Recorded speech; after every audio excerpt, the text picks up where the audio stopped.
আজকে নিরামিষ পটলের দোরমা বানাবো। পটলকে এইভাবে ছাড়িয়ে নিয়েছি, দানাগুলোকে বার করে নিয়েছি ভেতর থেকে। একটা মিক্সিং বোল নিয়েছি, তার মধ্যে দানাগুলো নিয়ে নিয়েছি। দুটো কাঁচা লঙ্কা নিয়েছি, এটাকে পেস্ট করে নিয়েছি। কড়াইয়ে তেল দিয়েছি, তেল গরম হয়ে গেছে। এর মধ্যে পেস্টটা দিয়ে দিলাম, হালকা করে ফ্রাই মতো করে নেব। এটা 2 মিনিট মতো ফ্রাই করে নিয়েছি। অল্প আদা বাটা দিলাম, নুন দিলাম, হলুদ গুঁড়ো দিলাম, জিরের গুঁড়ো দিলাম। সবগুলোকে মিশিয়ে নিচ্ছি। অল্প একটুখানি চিনি দিলাম, লঙ্কা গুঁড়ো দিলাম।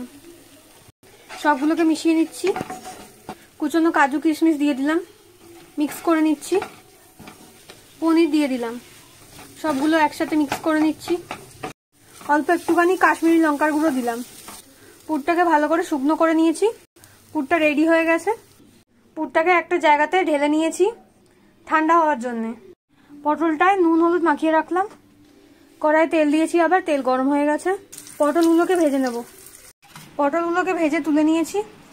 একটা মিক্সার বোল নিয়েছি, তার মধ্যে কাজু বাদাম আর চালমগজ নিয়ে নিয়েছি। এটাকে পেস্ট করে নেব।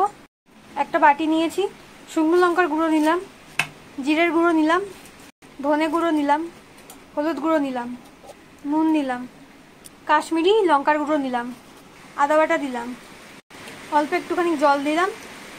এটার একটা পেস্ট বানিয়ে নিচ্ছি। এরকম পটল নিয়েছি, এর মধ্যে পুরগুলো ভালো করে ঠেসে ঠেসে ঢুকিয়ে দিচ্ছি যাতে না বেরিয়ে যায়। পটলের এরকম বোটার পোর্শনটাও কেটে নিয়েছিলাম, সেটাকে একটা এরকমভাবে নিয়ে এরকম কাঠি দিয়ে ভালো করে আটকে নিচ্ছি যাতে না খুলে যায়। সবকটা পটলে এইভাবে পুর ভরে নিয়েছি।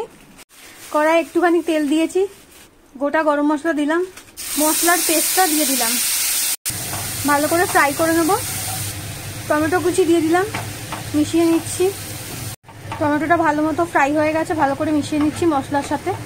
অল্প একটুখানি চিনি দিলাম, মিক্স করে নিচ্ছি। চালমগজ আর কাজু বাটাটা দিয়ে দিলাম, সবগুলোকে মিশিয়ে নিচ্ছি। অল্প একটুখানি টক দই দিলাম, মিশিয়ে নিচ্ছি। পরিমাণ মতো জল দিয়ে দিলাম, ভালো করে মিশিয়ে নিচ্ছি মশলার সাথে। ঝোল ফুটে গেছে, এর মধ্যে পটলগুলোকে দিয়ে দিচ্ছি। গ্যাস কমিয়ে 5 মিনিটের জন্য ঢাকা দিয়ে দিলাম। 5 মিনিট পর ঢাকনা তুলে নিয়েছি। সবগুলোকে অপোজিট পিঠটা করে নিচ্ছি।